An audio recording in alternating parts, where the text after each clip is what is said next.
A regulamentação dos direitos dos empregados domésticos só foi aprovada no ano passado. De acordo com a norma, o empregado doméstico é aquele que presta serviços remunerados no âmbito residencial por mais de 2 dias por semana.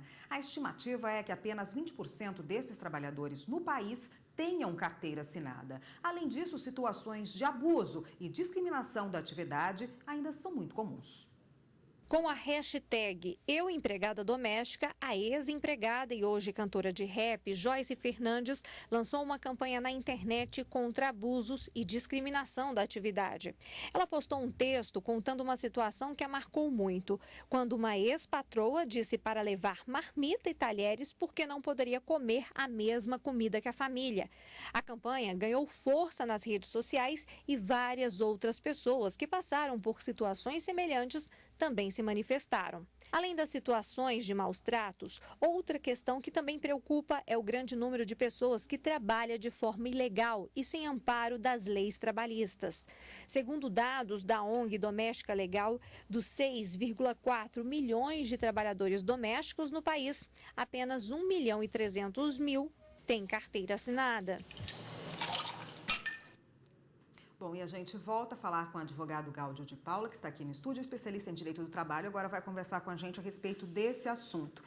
O que pode ser considerado, doutor, um abuso nessa relação entre empregado doméstico e patrão? Muito bem. Nesse caso que foi relatado, é preciso ter em conta que a Lei Complementar 150, que é a lei que trata dos direitos dos trabalhadores domésticos, como se sabe, não exige propriamente do empregador que forneça a alimentação, não é? Não é uma obrigação do empregador. Por outro lado, se ele fornecer alimentação, assim como o produto de higiene pessoal, moradia, ele não pode descontar dos salários domésticos. Mas no caso relatado, o que ocorreu foi uma atitude discriminatória, que deve ser, evidentemente, repudiada em qualquer caso. Então, entre os limites que devem ser respeitados no âmbito dessa relação, me parece que um dos principais é essa questão da discriminação. Infelizmente, os trabalhadores domésticos ainda são hostilizados, são discriminados, não é?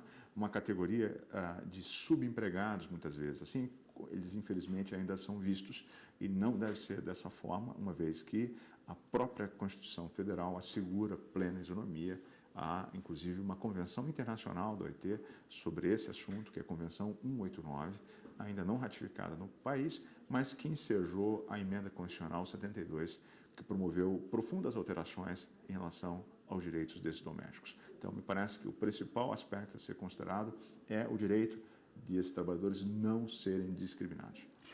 Doutor, nesse caso foi a comida, né? Ela se sentiu discriminada e desrespeitada pelo jeito que talvez até que foi dito isso para ela, né? Que ela teria que levar a marmita. Mas, independentemente dessa situação, quais abusos são mais cometidos ainda hoje? Demandas que costumam chegar à justiça, porque a legislação é recente, nova, né? E a relação empregado-doméstico-patrão vem de muitos anos atrás.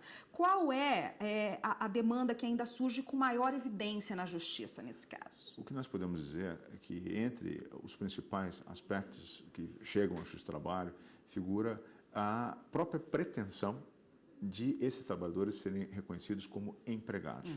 Uma parte significativa deles, como vimos, não tem carteira de trabalho reconhecida, não tem um vínculo formalmente reconhecido. Por isso, uma das principais pretensões que ainda chegam ao justiça do trabalho é exatamente essa do vínculo de emprego, que é um direito que assegura uma série de outras garantias, não é? Como as que atualmente nós temos na Lei Complementar 150. Horas extras, por exemplo, adicionais relacionados a esse tema, por exemplo, intervalo, interjornada e uma série de outras, férias. Enfim, mas uma primeira demanda muito comum seria do próprio reconhecimento do vínculo de emprego. Ao lado dessa demanda, há também discussões envolvendo ofensas morais. Não é? Nesse âmbito, infelizmente, é uma relação em que há uma proximidade muito grande entre patrão e empregado. O convívio no meio doméstico é um convívio estritamente, um convívio que mistura aspectos profissionais com pessoais. Então, eventualmente, aí há danos morais. Há também discussões envolvendo jornada de trabalho, especialmente por conta da nova regulamentação, um direito que antes não era assegurado, absurdamente, agora passou a ser assegurado aos trabalhadores domésticos é o direito à limitação da jornada, não é? 8 horas diárias e 44 semanais. E, infelizmente, ainda não está sendo plenamente respeitado em geral.